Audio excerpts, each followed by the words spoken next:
Aku bersumpah, malam itu aku tidak bermaksud menggoda. Aku hanya merasa haus dan menuruni tangga dengan gaun tidur satin yang terlalu longgar. Suamiku, Dino, sedang lembur lagi, seperti biasa meninggalkanku sendirian dalam kesunyian yang mematikan. Saat itulah aku melihat Dimas, adik sepupu suamiku, duduk sendirian di meja makan. Ia menoleh, dan semua berawal dari sana. Hanya karena satu gerakan tak sengaja, satu kancing bajuku terlepas. Dimas melihat sesuatu yang seharusnya tidak ia lihat. Tatapannya bukan lagi tatapan polos seorang adik, melainkan tatapan panas yang penuh rahasia. Aku tahu aku harus lari, tapi kakiku membeku. Sejak detik itu, Dimas tahu kelemahanku. Dan aku tahu, kesepian yang ditinggalkan suamiku akan segera digantikan oleh sentuhan terlarang yang mematikan. Ikuti kisahku, bagaimana aku hampir menghancurkan pernikahan suci. Hanya karena gaun tidur yang terbuka dan sentuhan pertama dari pria yang tinggal serumah dengan kami. Kisah ini akan membuatmu mempertanyakan, seberapa kuat benteng kesetiaanmu? Sebelum ceritanya dimulai, jangan lupa like dan subscribe agar channel ini bisa semakin berkembang. Dan kalian tidak ketinggalan cerita-cerita viral selanjutnya. Tulis di kolom komentar, dari daerah mana kalian menonton? Aku adalah Risa, seorang wanita berusia 30 tahun yang selalu meyakini bahwa pernikahanku dengan Dino, suamiku yang berusia 32 tahun, adalah sebuah impian yang terwujud. Kami sudah menikah selama 5 tahun. Dino adalah segalanya bagiku. Pekerja keras, bertanggung jawab, dan begitu mencintaiku. Rumah mungil kami, yang selalu terasa hangat dan penuh kebersamaan, adalah pusat dunia kami.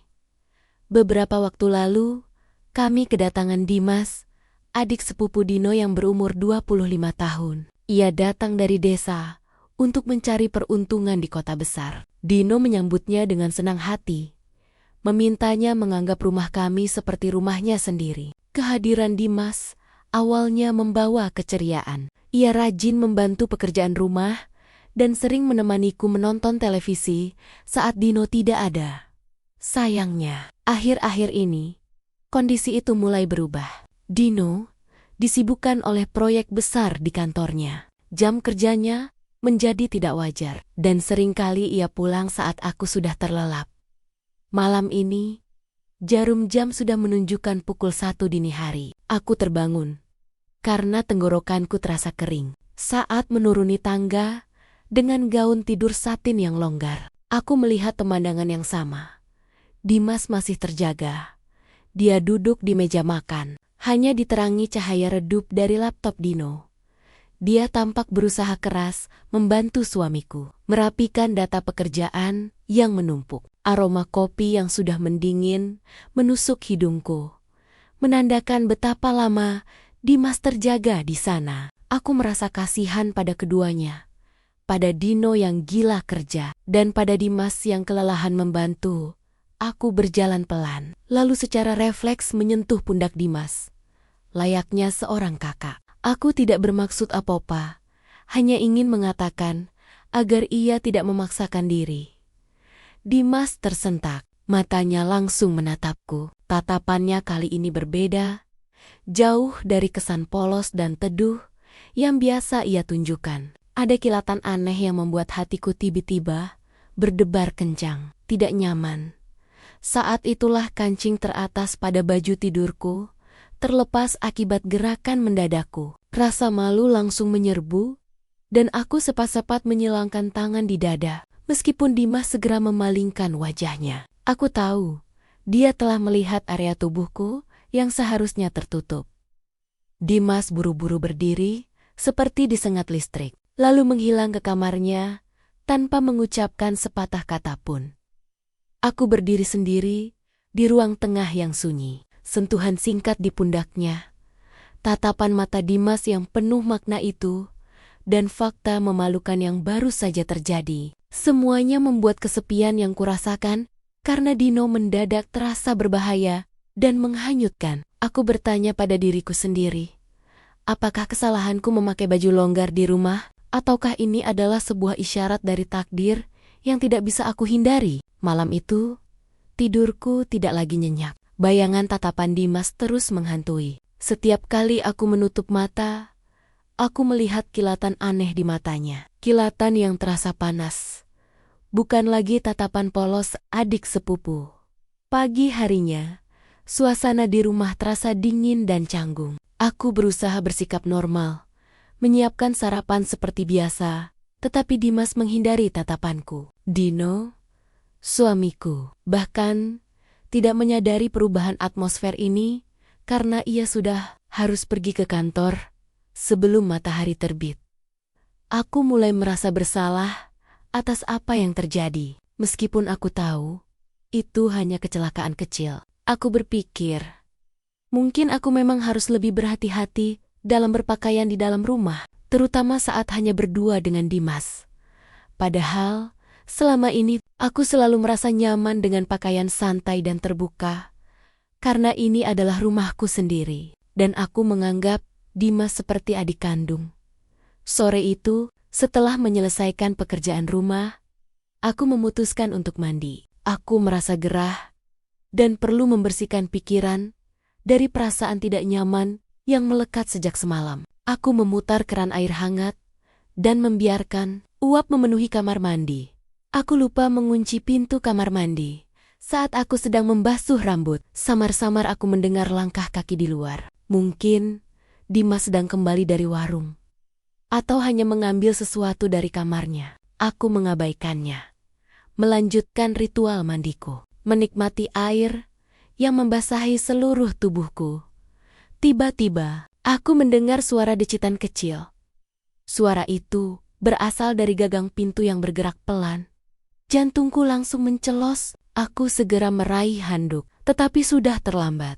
Melalui celah sempit antara engsel dan kusen pintu yang sedikit terbuka, aku menangkap sebuah bayangan. Bayangan itu adalah Dimas. Dia berdiri di sana, di balik pintu, tidak bergerak. Matanya tertuju lurus ke arahku. Dalam kepanikan, aku menjerit kecil dan refleks berjongkok, berusaha menutupi diriku secepat mungkin dengan handuk yang basah. Dimas seketika tersentak, seperti baru sadar dari mimpinya. Gagang pintu itu terlepas dari tangannya, dan ia lari secepat kilat. Langkah kakinya terdengar terburu-buru menaiki tangga menuju kamarnya. Aku hanya bisa terdiam, gemetar di bawah guyuran air. Rasa marah, takut, dan terutama pengkhianatan membanjiri diriku. Ini bukan lagi kecelakaan. Dia sengaja melakukannya. Air mata mulai bercampur dengan air yang menetes dari shower. Sekarang, aku tahu pasti kehadiran Dimas di rumah ini bukan hanya menimbulkan kesepian, tapi juga bahaya yang nyata bagi keutuhan rumah tanggaku. Apa yang harus aku lakukan? Jika aku menceritakan ini pada Dino, aku takut dia tidak akan percaya, atau yang lebih buruk, dia akan menyalahkan cara berpakaianku. Aku keluar dari kamar mandi. Tubuhku masih gemetar hebat. Aku mengunci pintu kamar dengan 3 kali putaran. Seolah-olah gembok baja bisa melindungi perasaanku yang hancur. Aku memandangi pantulan diriku di cermin. Mata bengkak, wajah pucat. Aku merasa jijik. Bukan pada Dimas, tapi pada diriku sendiri yang telah menempatkan diri dalam situasi memalukan ini. Kini, setiap sudut rumah terasa seperti jebakan. Aku tidak bisa lagi melihat Dimas sebagai adik sepupu Dino yang lugu. Dia adalah predator. Aku mencoba mengatur napas, meyakinkan diriku bahwa itu hanya kecelakaan, bahwa Dimas mungkin tidak sengaja. Namun, kepastian di mataku saat kancing baju tidurku terlepas, dan gerakan gagang pintu yang disengaja membantah semua pembenaran itu. Malam harinya, Dino akhirnya pulang. Wajahnya tampak lelah, namun ia memaksakan senyum saat melihatku. "Sayang, maaf aku larut lagi," bisiknya sambil mencium keningku. Aroma parfum kantornya masih tercium samar. Saat itu adalah kesempatanku, kesempatan emas untuk menceritakan semua tentang tatapan Dimas, tentang kancing yang lepas, dan tentang pintu kamar mandi yang terbuka. Aku membuka mulut. Kata-kata sudah siap di ujung lidah. Dino, aku harus bicara soal Dimas, tapi kemudian aku melihat kelelahan yang nyata di wajah suamiku. Ia baru saja selesai dengan pekerjaan yang menguras tenaga dan pikiran. Aku memikirkan betapa baiknya Dino pada Dimas. Betapa ia sudah berjanji akan membantu Dimas mendapatkan masa depan yang lebih baik di kota. Menceritakan ini berarti menghancurkan kepercayaan Dino, menimbulkan kekacauan besar dalam keluarga yang baru saja ia bangun dengan susah payah. Apakah aku tega menambah beban pikirannya yang sudah seberat ini? Kata-kata yang ingin aku sampaikan tiba-tiba tertelan kembali. Aku menggenggam tangan Dino erat-erat dan memaksakan senyum. Tidak ada apa-apa sayang. Aku hanya ingin bilang, besok kamu bisa tidur lebih awal ya? Kamu terlihat sangat capek. Dino tersenyum lega, tidak menyadari beban yang baru saja aku sembunyikan. Tentu, sayang, terima kasih sudah mengkhawatirkanku. Saat Dino terlelap di sampingku, aku menatap langit-langit kamar yang gelap. Aku telah membuat keputusan. Aku akan merahasiakan kejadian ini demi menjaga ketenangan rumah tangga dan perasaan Dino. Keputusan itu terasa berat, seperti batu besar menimpa dadaku. Namun, itu juga berarti aku harus menghadapi Dimas sendirian. Aku harus menetapkan batasan yang sangat jelas. Aku harus membuktikan bahwa aku adalah istri yang setia dan tidak akan ada yang bisa menggoyahkan komitmenku pada Dino. Besok, aku akan memulai sandiwara ini. Sandiwara di mana aku harus bersikap normal di depan pria yang tahu rahasia terbesarku. Demi keutuhan rumah tanggaku, pagi itu, aku mengenakan pakaian yang paling tertutup yang kumiliki. Kemeja longgar berlengan panjang dan celana panjang tebal. Aku bukan lagi Risa yang cuek dengan daster tipis di rumah. Aku adalah Risa yang berbenteng. Aku turun ke dapur dan menemukan Dimas sedang duduk di meja, membaca koran Dino. Ketika dia menyadari kehadiranku, ia segera melipat koran itu. Wajahnya terlihat pucat dan dipenuhi rasa bersalah. Dia sama sekali tidak berani menatap mataku. Selamat pagi, Mbak Risa. Suaranya serak. Pagi Dimas. Jawabku datar, sambil langsung menuju kompor. Aku berusaha menciptakan jarak fisik dan emosional. Aku bergerak cepat, fokus menyiapkan sarapan. Setiap tindakanku adalah pernyataan. Aku menjaga jarak darimu. Aku bahkan menghindari sudut pandatarnya. Aku memasak tanpa menoleh. Ketika aku meletakkan nasi goreng di piring, tanpa sengaja, piring itu terlalu dekat dengan tepian meja. Piring itu bergetar sebentar, hampir jatuh. Refleks Dimas bekerja sangat cepat. Ia bangkit dari duduknya, dan tangannya tiba-tiba menahanku dari belakang. Tangannya menyentuh pergelangan tanganku dengan kuat, mencegah piring itu jatuh dan pecah. Jarak kami begitu dekat. Aku bisa merasakan napasnya di tengkuku. Sentuhan itu, sentuhan yang seharusnya hanya sesaat, tiba-tiba terasa lama. Panas dari sentuhannya menjalar, membuatku kaget bukan main. Ini bukan sentuhan adik yang membantu kakaknya. Ini adalah sentuhan panas yang terasa akrab, mengingatkanku pada sentuhan Dino. Maaf mbak, hati-hati, bisiknya. Sangat dekat, suaranya terdengar lembut, tapi ada nada mendesak yang membuatku merinding. Aku segera menarik tanganku, seolah kulitku terbakar. Aku mundur 2 langkah, menjaga jarak yang sangat kubutuhkan. Terima kasih, kataku dingin, nyaris tanpa emosi. Dimas kembali duduk, tapi kali ini ia tidak memalingkan wajah. Ia justru menatapku lurus, dengan sorot mata yang penuh arti, seolah ia sedang menguji seberapa jauh batas kesabaranku. Aku sadar, taktikku untuk menjaga jarak tidak mempan. Dimas bukan hanya sekadar tertarik. Dia tahu, dia memiliki keunggulan karena insiden di kamar mandi itu. Dan dia menggunakan kesempatan sekecil apapun, seperti mencegah piring jatuh, Untuk memperpendek jarak di antara kami, aku meneguk air liurku. Ketakutan itu berganti menjadi tekad. Aku harus menemukan cara lain untuk mengusir bayangan. Dimas ini, aku tidak bisa membiarkan sentuhan yang tak disengaja ini merusak segalanya. Aku harus berbicara dengan Dino. Tidak secara langsung soal Dimas, tetapi soal kesepianku. Tekadku bulat. Malam itu, aku menunggu Dino di ruang kerja, menyandarkan kepalaku di bahunya saat dia masih berkutat dengan angka-angka. Aku berusaha menciptakan kehangatan, menariknya kembali ke dalam lingkaran intim kami. Sayang, kataku pelan, bisakah kamu pulang lebih awal besok? Atau paling tidak, jangan lembur lagi malam ini. Aku rindu kamu. Dino meletakkan pulpennya, menghela napas panjang, dan menatapku dengan tatapan yang terasa hampa karena kelelahan. Risa, sayang, kamu tahu, ini proyek penting.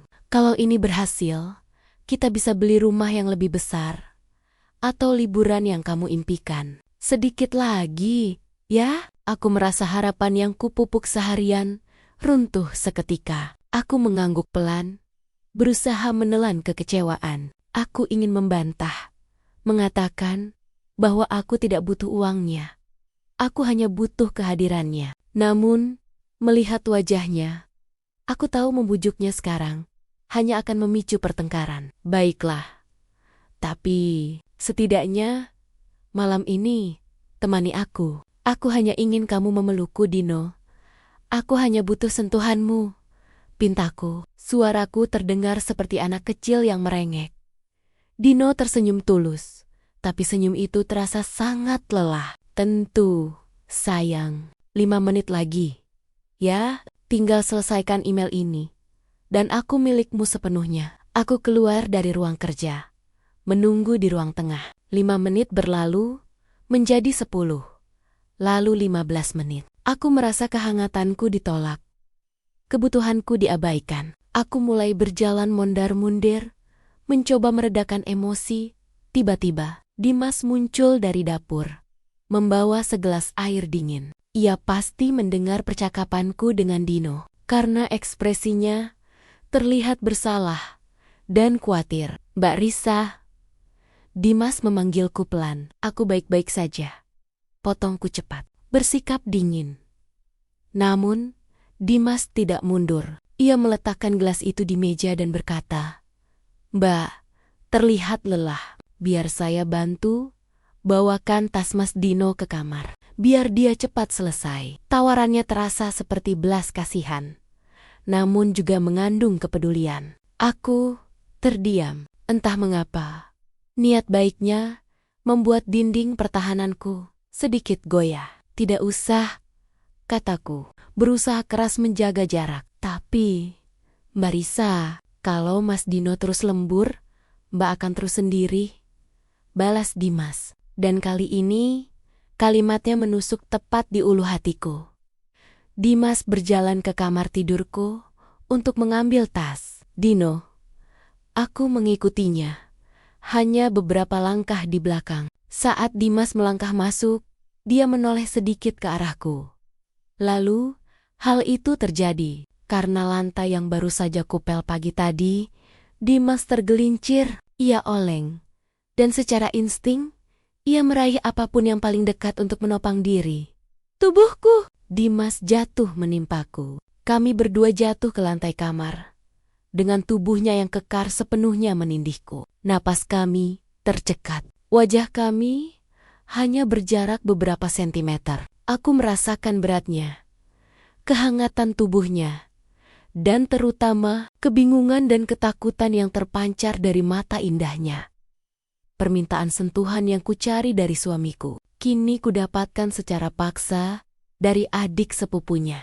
Dalam situasi yang memalukan itu, aku hanya bisa mendengar suara detak jantungku yang berpacu kencang. Takut Dino akan keluar dari ruang kerjanya dan melihat pemandangan sensasional ini.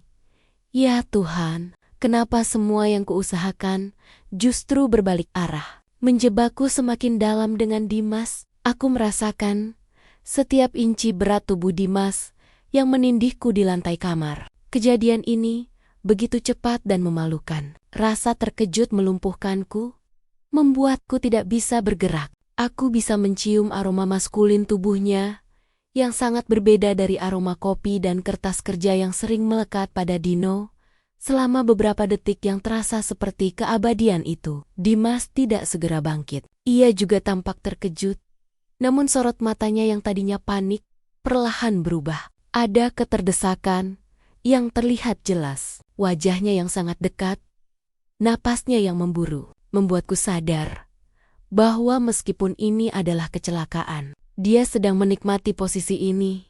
"Mbak Risa," bisiknya. Suaranya sangat rendah, nyaris tidak terdengar. "Dimas, cepat bangun," desakku. Berusaha berbisik agar Dino di ruang kerja tidak mendengar. Aku mendorong dadanya dengan sekuat tenaga yang kumiliki. Dimas menghela napas, terlihat enggan. Ia menggunakan kedua lengannya untuk menopang diri di sisiku. Meskipun ia sudah mengangkat badannya, matanya masih menatapku lekat-lekat, memenjarakanku dalam pandangannya. "Mbak Risa, saya minta maaf, saya benar-benar tidak sengaja." Tapi Dimas berhenti sejenak, menelan ludah. "Tapi, sejak malam itu, sejak di ruang tengah, saat kancing baju Mbak, jantungku berdebar lebih kencang dari sebelumnya. Aku tahu apa yang akan dia katakan. Saya tidak bisa berhenti memikirkan Mbak. Saya sudah berusaha menjauh. Mbak, saya sudah berusaha keras menganggap Mbak seperti kakak, seperti yang Mas Dino minta. Tapi, saya tidak bisa." Lanjutnya, suaranya dipenuhi penyesalan, namun juga ketergilaan. Air mata mulai menggenang di mataku. Ini adalah pengakuan. Pengakuan yang seharusnya membangkitkan amarahku, tetapi entah mengapa, justru memicu rasa iba dan yang paling aku benci, rasa degup yang tak terhindarkan. Aku terlalu lama kesepian, dan pengakuan Dimas meski tidak seharusnya terasa seperti perhatian yang selama ini aku rindukan dari Dino. Dimas akhirnya bangkit sepenuhnya. Ia menghulurkan tangannya untuk membantuku berdiri. Aku menolak bantuan itu dan bangkit sendiri. Dengan cepat merapikan pakaianku yang sedikit kusut. "Jangan pernah bicara seperti itu lagi, Dimas. Aku ini istrimu, istri Mas Dino. Lupakan semua yang pernah terjadi," kataku, mencoba memasukkan sebanyak mungkin ketegasan ke dalam suaraku yang bergetar. Dimas hanya diam, menundukkan kepala. Ia mengambil tas Dino yang sudah jatuh di lantai, lalu meninggalkanku sendirian. Aku berdiri di tengah kamar, kelelahan mental. Aku telah menolak Dimas, tetapi benih godaan itu telah ditanam. Perkataannya sudah meracuni pikiranku, membuatku mempertanyakan, apakah perhatian dan sentuhan yang kuinginkan memang harus datang dari Dino, ataukah aku hanya mencari seseorang untuk mengisi kekosongan yang ia tinggalkan? Inilah bahaya sesungguhnya. Konflik sudah berubah dari hanya sekadar menghadapi Dimas, menjadi berjuang melawan gejolak emosi di dalam diriku sendiri.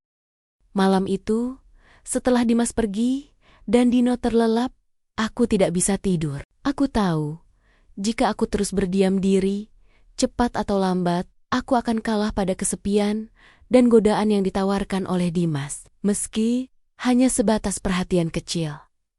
Aku meraih buku catatan di nakas. Aku harus mengubah fokusku. Tujuanku bukan lagi sekadar menghindari Dimas, tetapi merebut kembali suamiku. Aku harus menjadikan Dino sebagai prioritas utamaku, seperti ia menjadi prioritas utamanya dulu sebelum pekerjaan mengambil alih segalanya. Aku membuat daftar rencana. Rencana A, mengubah rutinitas malam. Aku mulai bangun lebih pagi dari biasanya. Aku menyiapkan sarapan favorit Dino, nasi uduk buatan tanganku, dan duduk menunggunya di meja makan. Aku ingin mengantarnya ke depan pintu, memberikan ciuman selamat pagi yang hangat, sesuatu yang sudah lama hilang karena kesibukannya. Pagi itu, Dino terburu-buru, wajahnya terlihat tegang. "Sayang, kenapa repot-repot? Kamu kan bisa tidur lagi." "Aku sudah terlambat. katanya sambil menelan sepotong roti panggang dengan cepat. Ia bahkan tidak menyentuh nasi uduk yang kumasak dengan sepenuh hati. Aku hanya ingin melihatmu, Dino. Aku rindu momen pagi kita, kataku pelan, berusaha menahan kekecewaan. Ya, aku juga rindu. Tapi aku harus segera pergi, balasnya. Lalu ia mengambil tasnya yang sudah disiapkan di kursi dan bergegas menuju pintu. Aku mengikutinya, tetap bertekad memberikan ciuman. Saat aku mendekat, Dino justru buru-buru menoleh ke belakang dan memelukku sebentar, seperti pelukan terburu-buru yang diberikan seorang ayah kepada anaknya sebelum berangkat kerja. Aku pergi dulu ya, kamu jaga diri, katanya, lalu menghilang di balik pintu tanpa menoleh lagi. Aku berdiri mematung di ambang pintu, memandangi mobilnya menjauh. Sarapan yang kusiapkan masih utuh di meja. Rasa hampa itu kembali menyerangku, lebih menyakitkan daripada sebelumnya, karena kali ini aku sudah berusaha keras. Ketika aku berbalik, aku melihat Dimas berdiri di sudut ruang tengah. Dia sudah rapi, siap untuk mencari pekerjaan hari itu. Matanya menatapku, memancarkan simpati yang terasa palsu dan kemenangan yang tersembunyi.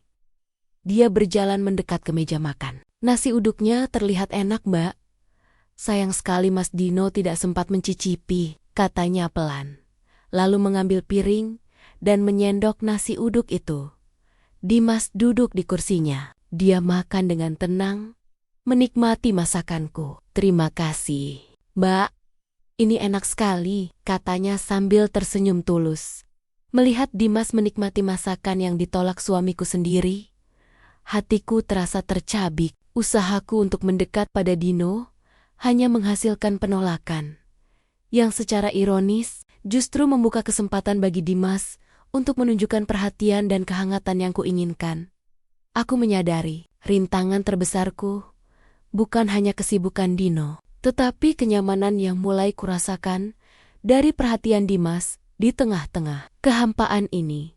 Bagaimana aku bisa melawan seseorang yang tahu persis celah di hatiku, sementara suamiku sendiri justru mengabaikannya? Kekecewaan pagi itu memicu tekad baru. Aku berpikir, mungkin cara halus tidak cukup. Mungkin Dino hanya merespons hal-hal yang lebih nyata dan mendesak. Aku harus mengingatkannya tentang siapa aku dan apa yang ia miliki di rumah ini. Maka, rencana lainnya, menggunakan daya tarik fisik, sore harinya, aku pergi ke pusat perbelanjaan. Aku membeli gaun tidur baru yang sangat indah, terbuat dari bahan sutra lembut dengan potongan yang elegan. Aku ingin Dino melihatku, bukan sebagai istri yang kelelahan karena mengurus rumah, tetapi sebagai wanita yang ia cintai dan ia rindukan. Ketika aku sampai di rumah, Dimas ada di ruang tamu. Dia sedang sibuk membersihkan akuarium kecil kami. Saat melihatku membawa kantong belanja, ia bertanya dengan sopan, "Mbak Risa baru pulang. Apa yang dibeli?" "Bukan apa-apa, hanya kebutuhan pribadi," jawabku dingin. Aku segera masuk ke kamar dan mengunci diri. Aku harus menghindari interaksi yang tidak perlu dengannya. Malam itu, sekitar pukul 8, aku mulai bersiap. Aku mandi berendam, memakai parfum favorit Dino, dan merias wajah sedikit. Kemudian, aku mengenakan gaun sutra baruku. Aku merasa cantik. Aku berharap malam ini Dino akan pulang sedikit lebih awal. Pukul 9, aku sudah menunggu di ruang tengah.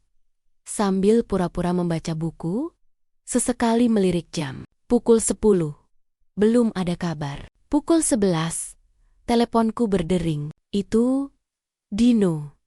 "Sayang, maaf. Sepertinya aku harus menginap di kantor malam ini." Suara Dino terdengar sangat menyesal, tetapi juga tegas. Ada masalah mendadak dengan server, tidak bisa ditinggalkan. Hatiku menselos. Gaun sutra baru ini, parfum mahal ini, semua sia-sia. Dino, aku sudah menunggumu. Suaraku bergetar karena menahan tangis. "Maafkan aku, sayang. Besok Aku janji. Aku akan pulang paling telat jam 7. Aku akan tebus. Janji. Sekarang, tidurlah. Ya, aku menutup telepon dengan tangan gemetar. Aku berjalan gontai menuju kamar tidur. Aku merasa bodoh, menyedihkan, dan terlantar. Aku memandang pantulan diriku di cermin. Wanita cantik dalam balutan sutra, tetapi sendirian. Saat aku membuka pintu kamar, aku terkejut. Dimas berdiri di depan kamarnya sendiri, tepat di seberang kamar kami. Dia pasti mendengar percakapan telepon itu. Mata Dimas langsung terbelalak melihat penampilanku. Gaun sutra itu memang sangat mencolok. Dimas diam, terperangkap. Tatapannya kali ini bukan lagi sekadar godaan, tapi pemujaan yang jujur dan tulus. Dia melangkah mendekat. Matanya tidak bisa lepas dari gaun yang kukenakan. Mbak Risa. Mbak Risa, Mbak, terlihat sangat cantik, bisiknya. Nadanya penuh ketulusan yang mematikan. Saya menyesal. Mas Dino tidak bisa melihat ini. Aku buru-buru memeluk diriku sendiri, merasa sangat malu karena pujian itu. Namun di sisi lain, hangat karena diakui. Aku tidak bisa lagi menahan gejolak emosiku. Air mata kekecewaan yang kutahan karena Dino kini tumpah. Melihatku menangis, Dimas langsung panik. Ia maju satu langkah lagi. Dan aku tahu, ia akan memelukku. Jangan, jauhi aku Dimas, seruku lirih, penuh kesakitan. Dimas berhenti, tetapi ia tidak mundur. Ia hanya berdiri di sana, menatapku, membiarkanku menangis di depannya. Memakai gaun malam yang indah, yang seharusnya dilihat oleh suamiku, tetapi justru dilihat oleh adik sepupunya. Gaun ini seharusnya menjadi senjataku untuk melawan Dimas. Tapi, kenapa kini gaun ini justru menjadi bukti kegagalanku dan undangan terbuka untuknya? Setelah kejadian malam itu, aku memutuskan untuk tidak lagi mencoba menarik perhatian Dino. Aku merasa lelah secara fisik dan mental. Aku menyerah pada perjuangan kecil itu dan memilih untuk fokus pada rutinitas harian. Berusaha bersikap seolah Dimas tidak ada. Aku kembali pada pakaian tertutupku, menjaga ekspresi wajahku tetap datar dan dingin di hadapan Dimas. Aku berharap sikap dingin ini akan membuatnya jera. Namun, Dimas punya taktik yang lebih cerdas. Dia tidak lagi menggodaku secara terang-terangan, melainkan menunjukkan perhatian yang tidak kudapatkan dari suamiku. Suatu sore, aku merasa sangat drop. Kepalaku pusing dan punggungku pegal karena seharian mencuci dan melipat pakaian yang menumpuk. Aku duduk sebentar di ruang cuci, memijat pelipisku. Tumpukan pakaian di keranjang laundry masih menjulang tinggi. Tiba-tiba, Dimas masuk. Ia baru pulang setelah menjalani beberapa wawancara kerja yang gagal. Dia melihat tumpukan pakaian kotor dan melihat kondisiku. Mbak Risa, kenapa tidak istirahat saja? Biar saya yang urus ini, katanya. Suaranya dipenuhi ketulusan. Tidak usah Dimas, itu pekerjaanku. Tolakku cepat. Aku tidak mau berutang budi atau memberi celah lagi. Dimas mengabaikanku. Dia berlutut di samping keranjang, memisahkan pakaian putih dan berwarna. Mbak Risa sudah seharian mengurus rumah ini. Saya tahu. Saya tidak enak hati melihat Mbak kelelahan sendiri. Biarkan saya membantu. Anggap saja ini balasan saya karena sudah menumpang di sini. Aku tertegun. Dino tidak pernah melihat betapa lelahnya aku mengurus rumah. Dia hanya melihat rumah yang bersih dan makanan yang tersaji. Tetapi Dimas, yang baru beberapa bulan tinggal, melihat keringat dan kelelahan di baliknya. Aku merasa ada dinding di hatiku yang perlahan runtuh. Aku terlalu lelah untuk berdebat atau menolaknya. Aku hanya bisa terdiam dan membiarkannya. Dimas bekerja dengan cekatan. Dia melipat pakaian dengan rapi, mengambil inisiatif untuk menjemur sisanya. Saat ia bangkit, tanpa sengaja, tangan Dimas menyentuh punggung tanganku yang masih memegang sehelai kaos kaki. Kali ini, sentuhan itu tidak panas, melainkan lembut, penuh kehati-hatian dan menenangkan. "Mbak, tangan Mbak dingin sekali," bisiknya. "Mbak harus istirahat. Jangan memaksakan diri." Mendengar kotak-kotak itu, yang begitu sederhana, namun begitu tulus, air mataku tiba-tiba mengalir deras. Ini adalah perhatian yang kuharapkan dari suamiku. Aku tidak menangis karena lelah. Aku menangis karena rasa sentuhan dan perhatian tulus dari Dimas terasa begitu kuat dan mengisi kekosongan yang ditinggalkan oleh Dino. Dimas panik. Dia segera mendekat, berusaha memelukku. "Jangan Dimas, pergi." Aku mendorongnya dengan sisa tenaga, tetapi hatiku terasa begitu lemah, hampir menyerah. Dimas mundur, tetapi ia tidak pergi. Ia hanya menatapku dengan mata penuh iba, membiarkan aku menangis di hadapannya, sambil membiarkan kehangatan tulusnya meresap ke dalam jiwaku yang hampa. Aku tahu, jika aku tidak segera melakukan sesuatu yang drastis, benteng pertahananku akan benar-benar hancur. Aku harus pergi dari rumah ini, sebentar saja, sebelum hatiku benar-benar jatuh ke dalam pelukan Dimas. Setelah Dimas pergi, aku menghabiskan waktu berjam-jam di kamar, menatap langit-langit yang sunyi. Pikiranku kalut. Aku menyadari betapa parahnya kondisi ini. Perhatian dan kehangatan Dimas telah menjadi racun manis yang perlahan membunuh kesetiaanku. Aku harus menciptakan jarak fisik. Satu-satunya cara adalah pergi. Pergi dari rumah ini, dari Dimas, dan dari Dino yang tak pernah hadir. Aku membuka dompet, menghitung uang tabunganku. Tidak banyak, tapi cukup untuk beberapa hari. Aku mengambil koper kecil dan mulai mengemas beberapa pakaian. Aku harus meninggalkan rumah sebelum Dino pulang. Dan sebelum Dimas menyadarinya, saat aku mengemas, aku menemukan sebuah foto lama, foto pernikahan kami. Dino dan aku tertawa bahagia. Melihat foto itu, tekadku semakin kuat. Aku tidak boleh menghancurkan semua ini hanya karena kesepian sesaat dan godaan yang mematikan. Aku harus pergi untuk menyelamatkan diriku dan pernikahanku.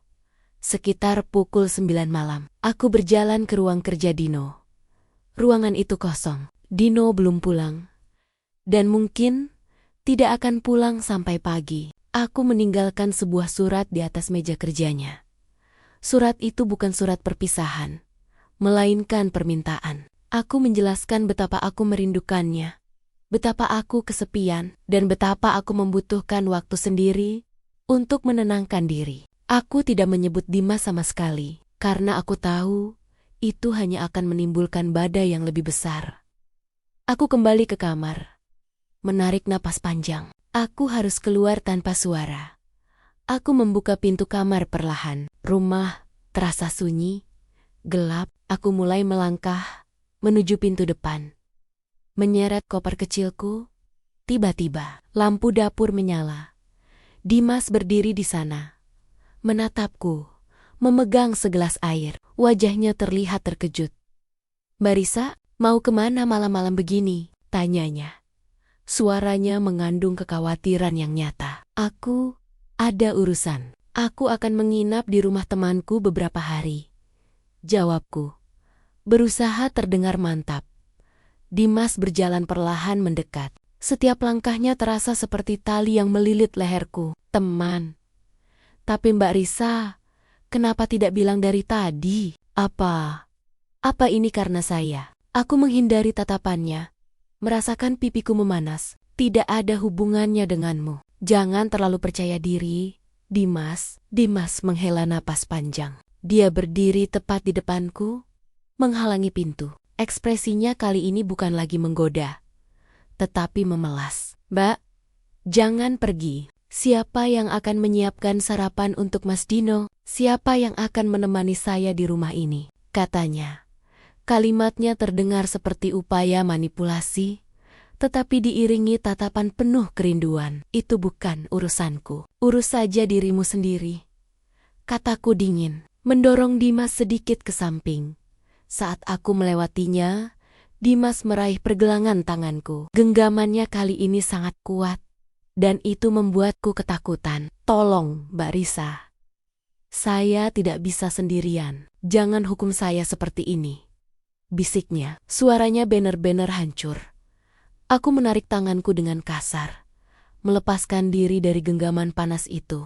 Aku menatapnya lurus. Aku pergi untuk menyelamatkan diriku sendiri, Dimas, dan juga untuk menyelamatkanmu, kataku. Lalu segera membuka pintu dan melangkah keluar. Tanpa menoleh ke belakang, langkahku cepat, meninggalkan rumah yang terasa seperti penjara emas itu. Aku tahu, dengan meninggalkan surat untuk Dino, aku telah memulai klimaks yang sebenarnya. Aku berharap pelarian singkat ini akan memperbaiki segalanya. Tapi, apakah Dino akan membaca surat itu? Atau justru dia akan kembali mengabaikannya? Aku menghabiskan malam itu di sebuah hotel kecil, beberapa kilometer dari rumah. Meskipun sendirian, aku merasa lega karena berhasil melepaskan diri dari tekanan Dimas. Aku berharap pelarian ini memberikan Dino waktu untuk merenung dan Dimas waktu untuk mendinginkan kepalanya. Keesokan paginya, aku memberanikan diri mengirim pesan singkat kepada Dino. Aku hanya mengatakan aku perlu waktu sendiri dan akan menghubunginya nanti. Aku menunggu. Aku menunggu telepon. Pesan panjang yang menunjukkan penyesalan dan keinginan untuk menjemputku. Namun, yang kudapatkan hanyalah balasan singkat. "Baiklah sayang. Hati-hati.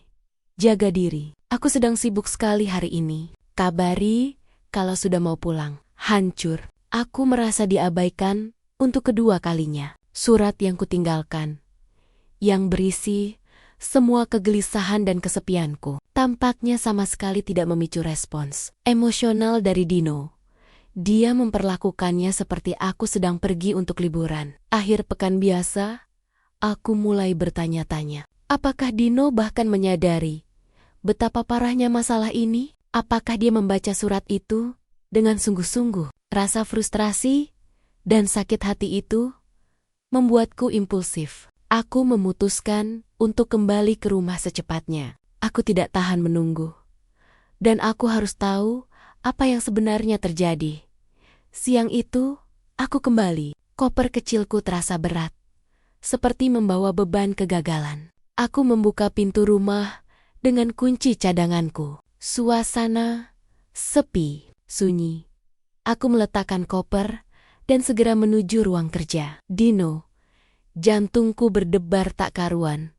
Mataku tertuju pada meja kerja. Dino, surat yang kutinggalkan semalam masih berada di tempat yang sama persis, tergeletak di atas tumpukan dokumen. Segelnya masih tertutup rapi. Dino bahkan belum menyentuhnya. Dia pasti terlalu sibuk atau terlalu lelah saat pulang, sehingga langsung pergi lagi tanpa membuka atau membaca surat itu sama sekali.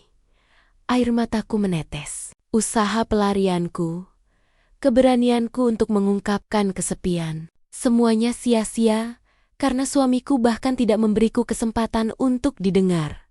Saat aku berdiri terpaku, merasa sangat bodoh dan tidak berharga, aku mendengar suara dari dapur. Dimas. Dimas keluar dari dapur, terkejut melihatku. Wajahnya langsung berubah dari terkejut menjadi sangat lega, kemudian beralih menjadi ekspresi yang penuh kemenangan. "Mbak Risa, kenapa cepat sekali pulang? Bukankah seharusnya..." "Mbak," ia melihat air mata di wajahku, melihat surat yang masih utuh di meja, dan ia mengerti. Dia tahu Dino telah mengabaikanku. Dimas berjalan perlahan, mendekatiku. Kali ini, ia tidak menanyakan kabarku, tidak pula meminta maaf. Ia hanya menatap surat itu, lalu menatapku. "Mas, Dino, dia terlalu sibuk." "Ya Mbak," tanyanya lembut. Suaranya dipenuhi empati yang mematikan. Dia tidak melihat pengorbanan Mbak. Tapi, saya melihatnya. Saat Dimas mengucapkan kalimat itu, Aku merasa tembok pertahananku ambruk total. Aku merasa Dimas adalah satu-satunya orang di dunia yang melihat penderitaanku. Dalam kehampaan yang luar biasa itu, aku tidak mampu lagi melawan. Aku telah gagal. Semua usahaku sia-sia. Dan kini, aku berdiri sendirian di tengah rumah, di hadapan Dimas. Dengan hati yang remuk karena diabaikan, kata-kata Dimas menusuk ke dalam hatiku, mengkonfirmasi rasa sakit yang kurasakan. Aku tidak perlu menjawab. Dimas sudah tahu semuanya. Dia tahu aku terluka, dan dia tahu siapa yang bertanggung jawab atas luka itu. Dimas melangkah lebih dekat. Kali ini, tidak ada lagi keraguan dalam matanya. Dia tidak lagi memohon, dia memimpin. Aku mundur satu langkah, berusaha mengingatkan diri tentang janji pernikahanku. Tetapi, Dimas maju lagi. Jarak kami kini sangat tipis, hanya terhalang oleh udara yang terasa panas. "Mas Dino memang pria baik, Mbak," bisik Dimas. Suaranya terdengar lembut, tetapi mengandung bahaya. Dia memberikan segalanya, kecuali dirinya sendiri. Dia mengangkat tangan kanannya. Aku tahu, dia akan menyentuhku. Aku seharusnya berteriak, mendorongnya, atau lari. Namun, tubuhku terasa membeku, kaku seperti patung. Aku terlalu lelah untuk melawan, terlalu kosong untuk menolak kehangatan yang ditawarkannya di tengah dinginnya pengabaian Dino. Dimas membelai pipiku dengan punggung tangannya yang hangat. Sentuhan itu penuh perhatian. Sentuhan yang menenangkan, sekaligus sentuhan yang meminta lebih. Aku menutup mata. Air mata keputusasaan membasahi pipiku. Seluruh tubuhku gemetar. Sentuhan itu terasa seperti obat bius yang mematikan rasa sakit. "Saya ada di sini, Mbak Risa," bisiknya lagi. "Saya akan menemani Mbak. Saya akan melihat Mbak. Saya tidak akan pernah mengabaikan Mbak." Kata-kata itu diucapkan tepat di telingaku, menghancurkan sisa-sisa pertahananku. Semua rasa lelah, semua kesepian, semua amarah yang kupendam pada Dino meledak menjadi satu keinginan yang gelap. Aku butuh sentuhan ini. Entah dari siapapun itu. Aku membuka mata. Dimas semakin mendekat. Wajahnya hanya berjarak inci dari wajahku. Napas kami berdua beradu. Saat itu, aku membuat pilihan yang paling sulit dan paling fatal. Aku tidak mendorongnya. Aku tidak menolaknya. Aku membiarkannya ada di sana. Aku menatap mata Dimas, mencari kehangatan yang tak kudapatkan dari suamiku. Aku melihat pantulan diriku yang lemah dan rapuh di sana. Dimas tersenyum. Senyum yang bukan lagi polos, melainkan senyum kemenangan yang pilu. Dia tahu, di detik itu, aku telah melintasi garis batas. Dia perlahan memajukan wajahnya. Jantungku berdebar sangat kencang. Aku bisa mendengarnya di telingaku. Aku tahu, jika ciuman ini terjadi, tidak ada jalan kembali. Aku akan merusak segalanya. Aku hanya punya 1 detik lagi. 1 detik untuk memilih setia pada pernikahan yang hampa atau menyerah pada sentuhan haram yang terasa nyata. Wajah Dimas hanya berjarak sehelai napas dariku. Aku bisa merasakan kehangatan tubuhnya yang terpancar di saat yang paling kritis. Di ambang kehancuran moral, tiba-tiba aku teringat sesuatu. Aku teringat saat awal kami menikah. Saat Dino menatapku dengan mata penuh cinta dan berjanji akan menjagaku selamanya. Aku teringat semua mimpi yang kami bangun bersama. Semua rencana masa depan yang sudah kami susun. Meskipun Dino kini sibuk dan mengabaikanku, janji itu tetap ada. Ini bukan Dino. Ini adalah kelemahanku. Dengan kekuatan terakhir yang tersisa, aku mendorong dada Dimas. Dorongan itu bukan dorongan marah, melainkan dorongan penuh keputusasaan dan penyesalan. "Dimas, hentikan!" Suaraku tercekat, tetapi cukup kuat untuk mengejutkannya. Dimas mundur 1 langkah. Wajahnya menunjukkan keterkejutan dan kekecewaan yang mendalam. Ia menatapku dengan tatapan terluka, seolah aku baru saja mengkhianatinya.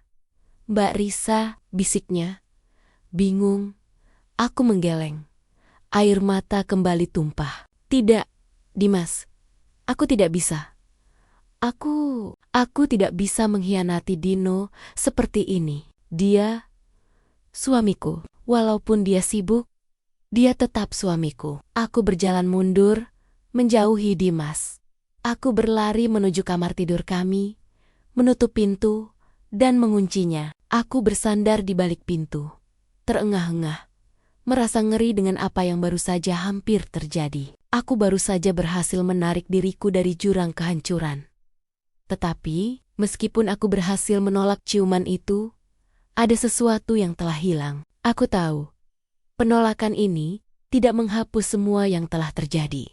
Aku sudah membiarkan Dimas mendekat, membiarkan dia menyentuhku, dan membiarkan dia melihat sisi terlemahku saat aku berdiri gemetar di dalam kamar. Aku mendengar suara langkah kaki Dimas yang menjauh. Keheningan yang mengikuti terasa lebih mematikan daripada godaan sebelumnya. Tiba-tiba, ponselku berdering. "Itu Dino. Sayang, maaf, aku baru saja pulang. Aku lihat koper dan aku lihat suratmu di meja," kata Dino. Suaranya terdengar panik dan bersalah. "Kenapa kamu pergi, sayang?" "Maaf, aku terlalu sibuk." Mendengar suara panik Dino, aku sadar. Dia akhirnya membaca surat itu. Dia akhirnya melihat penderitaanku. Aku sudah pulang, Dino," jawabku lirih. "Aku akan segera ke kamarmu." "Aku ingin bicara," kata Dino. Aku mematikan telepon. Aku berdiri di tengah kamar. Bingung. Aku berhasil membuat Dino sadar. Tetapi sekarang, aku harus menghadapi pilihan terberat yang tersisa. Apa yang harus aku lakukan pada Dimas? Aku tidak bisa menceritakan segalanya pada Dino. Itu akan menghancurkan rumah tangga dan masa depan Dimas. Tetapi, aku juga tidak bisa lagi tinggal serumah dengan pria yang baru saja hampir kucium. Satu-satunya pilihan yang tersisa adalah meminta. Dino memilih antara mempertahankan rumah tangganya dan mengusir adik sepupunya. Tanpa menjelaskan alasan sebenarnya, pilihan ini akan menyakitkan Dino. Tetapi ini adalah satu-satunya cara untuk membersihkan rumahku dari godaan yang mematikan ini. Setelah mengunci diri, aku menarik napas dalam-dalam. Aku harus kuat demi pernikahanku. Beberapa saat kemudian, Dino masuk ke kamar. Wajahnya terlihat berantakan. Perpaduan antara kelelahan, kepanikan, dan rasa bersalah yang mendalam. Dia langsung memelukku erat. Pelukan yang selama ini kurindukan. "Risa, sayang, maafkan aku. Aku minta maaf, sudah mengabaikanmu. Aku bodoh. Aku terlalu fokus pada pekerjaan sampai melupakan kamu. Tolong jangan pernah pergi lagi," bisiknya. Suaranya parau. Pelukan itu terasa hangat, tetapi tidak sepenuhnya menghilangkan dingin yang ditinggalkan oleh Dimas. Kami duduk di tepi ranjang. Dino memegang tanganku. "Katakan, apa yang kamu inginkan?" "Aku akan berhenti lembur. Aku akan cuti." "Katakan saja, sayang. Inilah momennya. Aku harus berbicara jujur tentang apa yang kurasakan, tanpa menyebut Dimas." "Dino," kataku pelan, menatap matanya. "Aku mencintaimu, dan aku percaya padamu. Tapi, rumah ini sudah tidak terasa seperti rumahku lagi. Aku tidak bisa fokus. Aku merasa tertekan. Aku merasa kesepian, bahkan saat kita berada di ruangan yang sama." Aku menarik napas, lalu mengucapkan kalimat terberat dalam hidupku. "Dino, aku minta kamu memilih. Pilih aku atau pilih Dimas." Dino terkejut bukan main. Dia melepaskan tanganku. Ekspresinya dipenuhi kebingungan. "Dimas, apa maksudmu? Kenapa tiba-tiba Dimas? Dia sudah kubantu mencari pekerjaan. Dia sebentar lagi akan mandiri. Apa hubungannya dia dengan kesepianmu?" "Aku tidak bisa menjelaskannya, Dino," kataku, menahan air mata agar tidak tumpah dan merusak tekadku. Aku hanya butuh ruang. Aku butuh ketenangan. Selama ada Dimas di rumah ini, aku tidak akan pernah bisa merasa tenang. Dan kita tidak akan pernah bisa memperbaiki pernikahan kita. Dino memandangku. Tatapannya mencari kebohongan. Mencari alasan yang logis. Aku tahu, permintaanku terdengar kejam dan tidak berdasar. Dimas adalah adik sepupunya. Kerabatnya sendiri. Kamu memintaku mengusir kerabatku sendiri, Risa? Suara Dino meninggi, menunjukkan rasa sakit dan tidak percaya. Kenapa kamu setega ini? Apa yang sudah Dimas lakukan padamu? Aku tidak bisa mengatakannya. Dino, cukup tahu bahwa kehadirannya membahayakan pernikahan kita, kataku. Kini air mata sudah tumpah, menunjukkan betapa sakitnya keputusan ini bagiku. Jika kamu benar-benar mencintaiku, jika kamu benar-benar ingin kita kembali seperti dulu, maka kamu harus mengizinkanku merasa aman di rumahku sendiri. Dan itu hanya bisa terjadi jika Dimas pergi. Dino menutup wajahnya dengan kedua tangan. Keheningan yang tercipta terasa sangat menyakitkan. Aku tahu, aku telah menempatkannya di posisi yang tidak mungkin. Pilihan itu sangat sulit. Mempertahankan istri yang dicintai dengan mengorbankan kepercayaan dan janji pada kerabat. Atau sebaliknya. Setelah beberapa saat, Dino menatapku lagi. Ada kesedihan mendalam di matanya. Tetapi juga sebuah keputusan. Baiklah Risa, katanya. Suaranya rendah dan hampa. Aku memilih kamu. Aku akan meminta Dimas pergi. Tapi, kamu harus tahu, aku tidak akan pernah mengerti alasanmu yang sebenarnya. Aku telah berhasil. Dimas akan pergi. Namun, kemenangan ini terasa pahit. Aku telah menorehkan luka yang mungkin tidak akan pernah sembuh di hati suamiku. Pagi itu, rumah terasa dingin, bukan karena suhu, tetapi karena ketegangan yang mencekam. Dino bangun pagi, wajahnya kaku dan tanpa emosi. Dia tidak berbicara padaku. Aku tahu dia sedang mengumpulkan kekuatannya untuk melakukan hal yang paling menyakitkan baginya. Aku duduk di dapur, pura-pura minum teh, menyaksikan Dino berjalan ke kamar Dimas. Pintu tertutup. Aku tidak bisa mendengar apa yang mereka bicarakan, tetapi aku bisa membayangkan rasa sakit dan kebingungan Dimas, serta rasa bersalah Dino. Beberapa saat kemudian, pintu kamar terbuka. Dino keluar.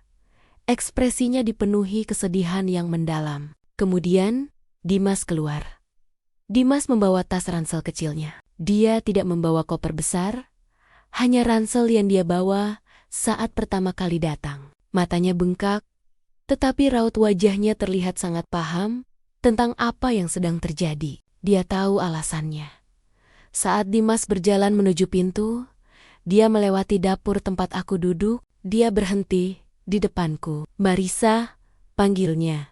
Suaranya pelan dan berat. Aku mengangkat kepalaku, menatapnya. Aku tidak bisa menyembunyikan rasa bersalahku. "Saya pergi," lanjut Dimas. "Saya tidak tahu apa yang Mbak katakan pada Mas Dino. Tapi saya tahu ini semua salah saya. Saya minta maaf karena telah merusak ketenangan Mbak dan rumah tangga kalian. Aku ingin mengatakan padanya bahwa bukan sepenuhnya salahnya, bahwa kesepianku juga berkontribusi. Tapi, aku harus menjaga skenario yang kubuat. Aku hanya bisa mengangguk pelan. Air mataku kembali menggenang. Jaga diri baik-baik, Dimas. Hanya itu yang bisa kukatakan. Dimas tersenyum kecil. Senyum yang terakhir kali kutemukan, yang bukan lagi polos, bukan lagi menggoda, melainkan senyum perpisahan yang penuh penyesalan. "Tolong, Mbak," bisiknya. Suaranya penuh harapan. "Tolong, jangan sia-siakan pengorbanan ini. Sekarang, Mas Dino sudah memilih Mbak. Jangan biarkan dia kembali sendiri." Lalu, Dimas berbalik dan melangkah keluar rumah, menghilang di balik pintu. Aku ditinggalkan berdua dengan Dino setelah Dimas benar-benar pergi. Dino berjalan ke ruang tengah dan duduk di sofa, memijat pelipisnya. Aku mendekatinya, duduk di sampingnya, dan meraih tangannya. Dino, aku minta maaf, aku tahu kamu terluka. Kataku tulus. Dino menatapku, matanya kosong. Aku harap kamu tahu, Risa.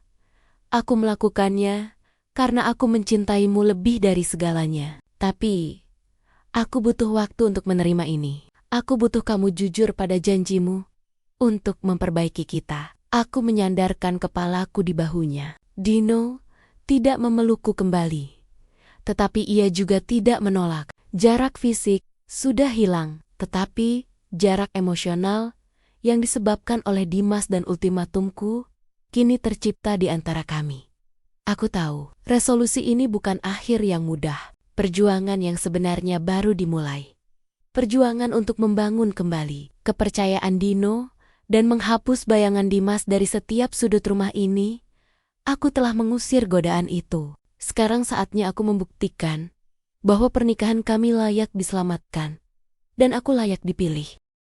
Setelah Dimas pergi, rumah kami terasa lebih besar, tetapi juga lebih sunyi. Kesunyian itu tidak lagi disebabkan oleh kesepian karena ketiadaan Dino, melainkan oleh keheningan yang membekukan di antara kami berdua.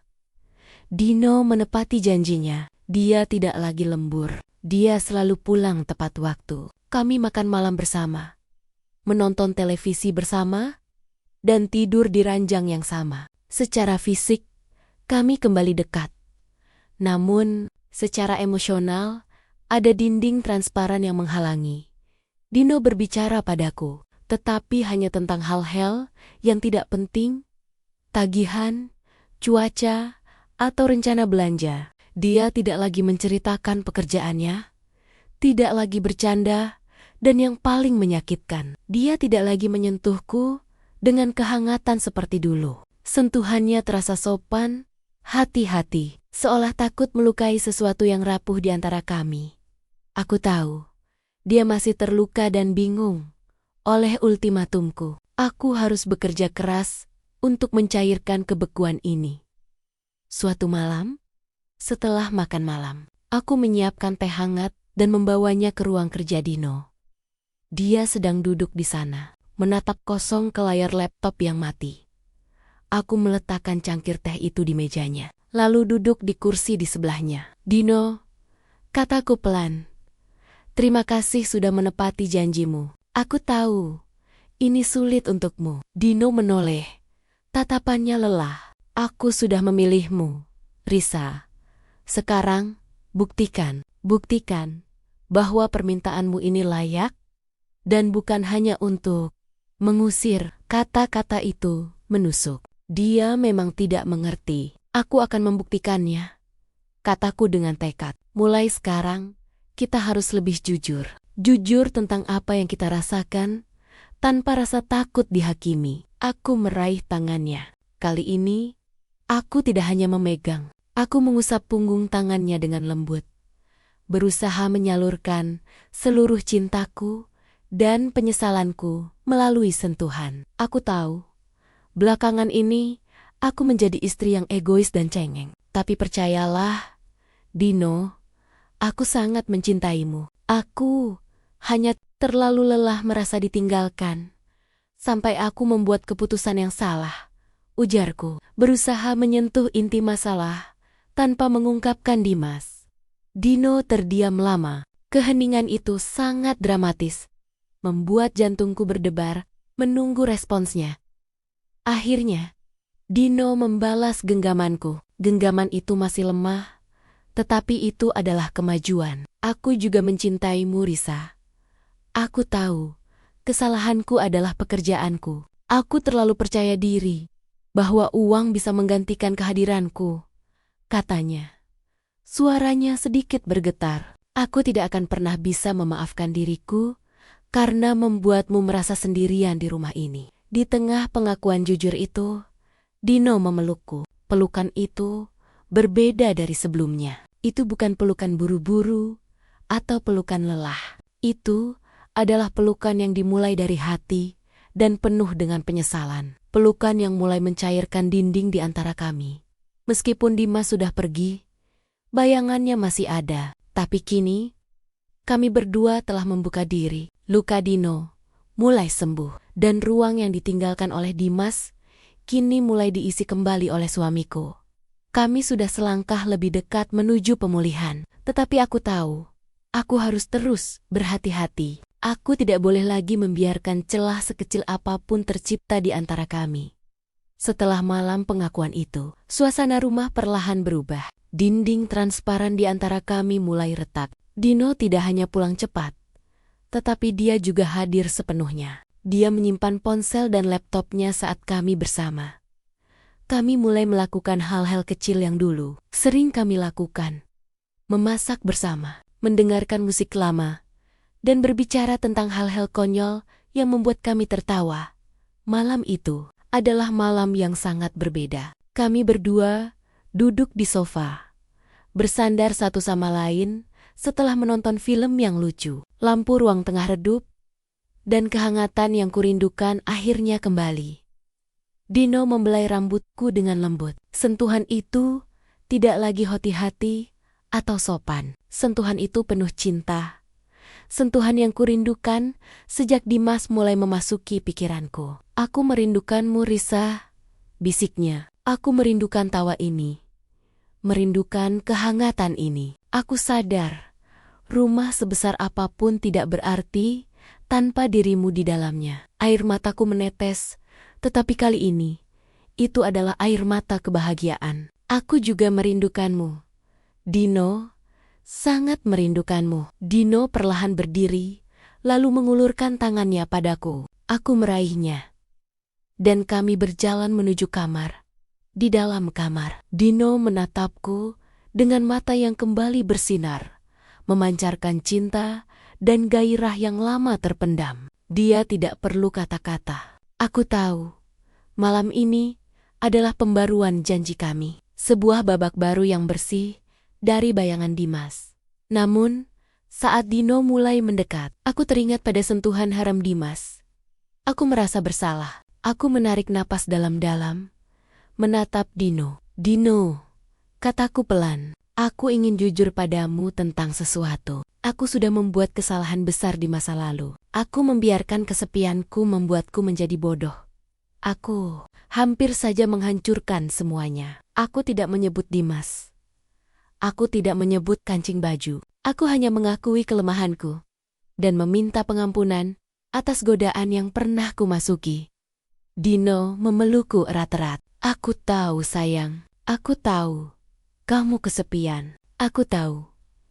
Kamu rapuh saat aku pergi. Dan itu sepenuhnya salahku. Kamu tidak perlu menceritakan detailnya. Aku tidak butuh tahu masa lalumu. Aku hanya butuh kamu. Sekarang, aku tahu kamu memilihku. Dan itu sudah cukup. Dia mencium keningku dengan tulus. Ciuman yang melepaskanku dari belenggu rasa bersalah. Di detik itu, aku merasa benar-benar dimaafkan. Dan Dimas benar-benar terhapus dari hidupku. Kami menghabiskan malam itu, bukan hanya sebagai suami istri yang kembali bersatu, tetapi sebagai pasangan yang lahir kembali dari keterpurukan. Aku tidak lagi merasa sendirian, suamiku telah kembali. Aku tahu, ujian besar telah berakhir. Kami berhasil melewatinya dengan cinta, pengorbanan, dan kejujuran yang kami ciptakan kembali. Beberapa bulan berlalu, sejak malam rekonsiliasi itu, hidup kami terasa damai. Dino benar-benar mengubah prioritasnya. Dia bahkan menolak tawaran promosi besar yang mengharuskannya kembali bekerja lembur. Uang tidak akan membeli waktu yang hilang bersamamu, Risa, katanya saat itu. Dan kata kota itu membuat hatiku menghangat. Kami sering menghabiskan akhir pekan di luar kota, melakukan perjalanan singkat, seolah mencoba menebus waktu 5 tahun yang kami habiskan dalam rutinitas yang membosankan. Rumah kami terasa sangat berbeda. Setiap sudut, setiap ruangan, kini dipenuhi tawa kami berdua. Tidak ada lagi bayangan yang menghantui. Aku kembali merasa nyaman mengenakan pakaian santai di rumah. Karena kini, yang menatapku hanyalah mata suamiku yang penuh cinta. Suatu sore, aku duduk di meja makan. Tempat di mana dulu Dimas sering duduk. Aku melihat kursi kosong di sudut itu. Aku merasakan sedikit penyesalan dan rasa bersalah yang tidak bisa kuhilangkan sepenuhnya. Dimas, aku tidak pernah mendengar kabarnya lagi. Dino sempat mencoba menghubunginya beberapa kali untuk memastikan keadaannya, tetapi nomor Dimas tidak aktif. Aku sadar, kepergiannya adalah harga yang harus kubayar untuk menyelamatkan pernikahanku. Aku telah menyakiti Dimas dan melukai hati suamiku sendiri dengan ultimatum yang tidak jujur. Aku mengambil surat yang dulu kutinggalkan di meja Dino.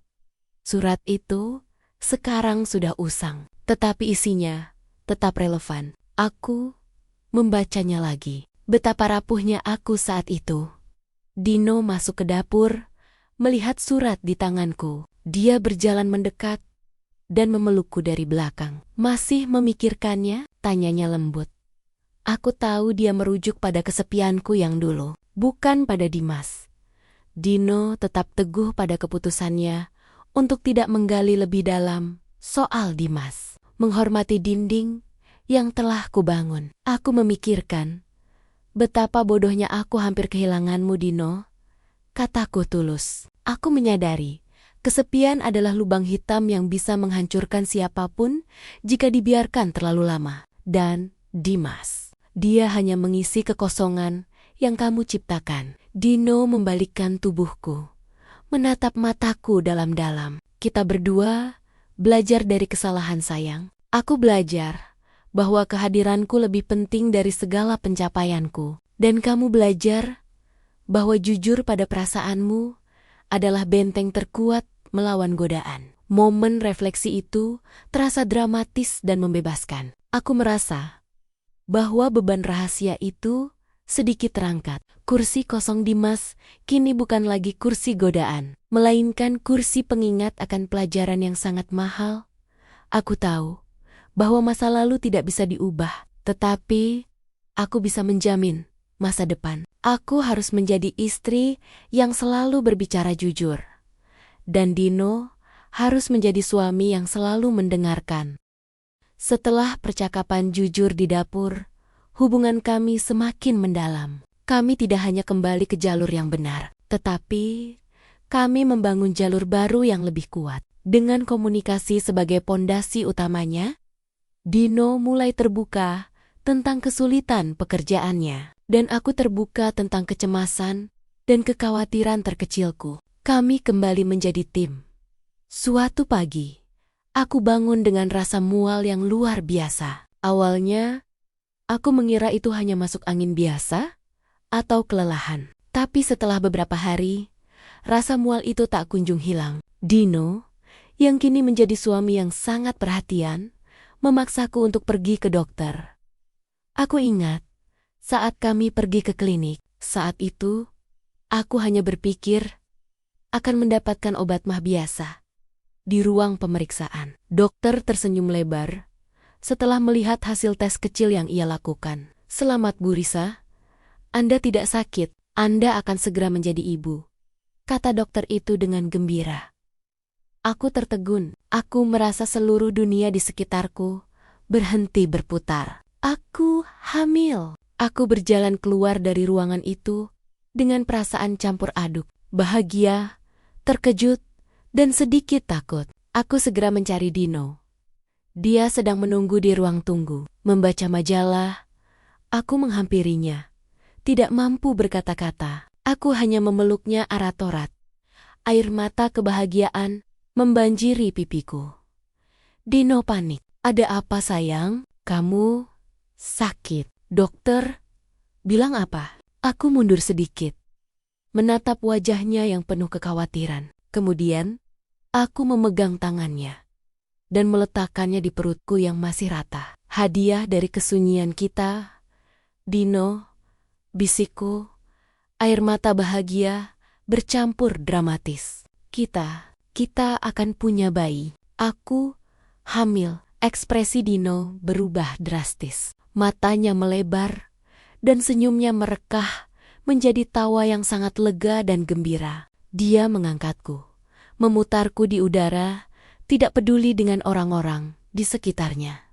Risa? Ya Tuhan, ini adalah keajaiban. Terima kasih sayang, terima kasih. Serunya penuh haru. Kami kembali ke rumah hari itu dengan perasaan yang berbeda. Kehadiran calon anak kami ini terasa seperti anugerah dan penutup buku atas masa-masa sulit yang pernah kami lalui. Anak ini lahir dari cinta yang diuji, dari kesetiaan yang hampir runtuh, dan dari pengorbanan yang menyakitkan. Aku menyadari, jika aku tidak pernah merasakan kesepian yang ekstrem, jika Dimas tidak pernah menjadi godaan yang nyata, mungkin kami tidak akan pernah terbangun dan memperbaiki pernikahan ini. Dan mungkin kebahagiaan ini tidak akan pernah datang. Sekarang, tujuanku bukan hanya menyelamatkan pernikahan kami, tetapi membangun keluarga kecil yang utuh dan bahagia, di mana cinta dan kehadiran selalu menjadi prioritas utama. 9 bulan berlalu. Aku melahirkan seorang putri cantik yang kami beri nama Bulan. Kehadiran Bulan membawa cahaya baru, mengukir senyum di wajah Dino, yang kini sepenuhnya menjadi seorang suami dan ayah yang siaga.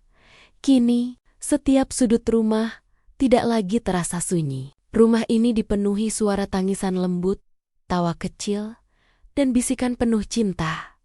Sore ini, aku duduk di teras belakang, memangku Bulan yang sedang tertidur pulas. Dino duduk di sampingku. Tangannya melingkari bahuku, menikmati senja yang perlahan turun. Dia cantik sekali, Risa, bisik Dino, menatap wajah putrinya dengan penuh puja. Dia adalah pengingat terbaik. Dino, kataku, memandang lurus ke depan, ke arah matahari yang tenggelam. Aku memejamkan mata sejenak, mengenang kembali semua yang telah kulalui. Kancing baju tidur yang terlepas, tatapan Dimas di kamar mandi, godaan yang hampir merenggut segalanya, hingga ultimatum yang menyakitkan. Semua itu terasa seperti mimpi buruk yang sangat jauh. Aku tahu, di masa lalu, aku hampir saja merusak segalanya. Dino, bisikku pelan, memutuskan untuk jujur sepenuhnya, tanpa menyebut nama Dimas. Aku hampir saja menyerah pada kesepian dan mencari kehangatan di tempat yang salah. Aku merasa sangat bersalah. Dino memelukku lebih erat. Aku juga hampir merusak segalanya sayang. Aku hampir menjual waktu kita untuk ambisi yang tidak ada habisnya. Kita berdua hampir gagal. Tapi kita belajar Dino. Lanjutku, memutar badanku untuk menatapnya. Aku belajar bahwa godaan tidak datang karena kita menginginkannya, tetapi karena ada celah yang kita biarkan terbuka, celah kesepian dan komunikasi yang buruk. Dan aku juga belajar bahwa ketertarikan sesaat, sehangat apapun, tidak akan pernah sebanding dengan kedamaian abadi yang kudapatkan di pelukan suamiku. Dino mencium keningku lama sekali. Terima kasih sudah memilihku, Risa, katanya. Dan aku berjanji, aku akan selalu hadir. Aku tidak akan pernah memberimu alasan lagi untuk merasa sendirian. Saat itu, aku merasa benar-benar utuh. Pilihan tersulit yang pernah kubuat, yaitu mengusir Dimas dan membuat Dino terluka, kini terbayar lunas. Kami telah menukarkan rasa sakit dengan kedamaian dan kesepian dengan keluarga yang utuh. Malam mulai menjelang. Aku menatap Bulan yang terlelap dan Dino yang tersenyum padaku. Aku menyadari, drama rumah tangga yang hampir menghancurkanku telah menjadi pelajaran paling berharga dalam hidupku. Kisahku membuktikan bahwa cinta sejati bukanlah cinta yang sempurna tanpa masalah, melainkan cinta yang diuji oleh kehampaan dan godaan, tetapi tetap memilih untuk kembali pulang.